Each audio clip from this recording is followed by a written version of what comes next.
সুন্দরবনে নলিয়ান এলাকায় বাংলাদেশ কোস্টগার্ডের বিশেষ অভিযানে 2 হরিণ শিকারীকে আটক করা হয়েছে। শনিবার মধ্যরাতে গোপন সংবাদের ভিত্তিতে নলিয়ান আউটপোস্টের একটি টিম মুচিরদুয়ানি খালে অভিযান চালায়।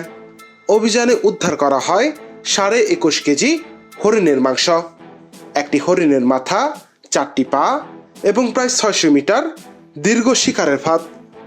আটককৃতরা হলেন খুলনা কয়রা উপজেলার মোহাম্মদ আবু মুসা ও মোহাম্মদ ইমরান হোসেন।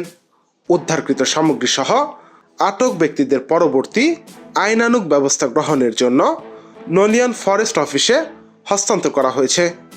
কোস্টগার্ডের কর্মকর্তা লেফটেন্যান্ট কমান্ডার সিয়ামুল হক জানান, সুন্দরবনের বন্যপ্রাণী রক্ষা ও পাচার প্রতিরোধে এ ধরনের অভিযান নিয়মিতভাবে অব্যাহত থাকবে। নাফিল লিকসন, জনগণ।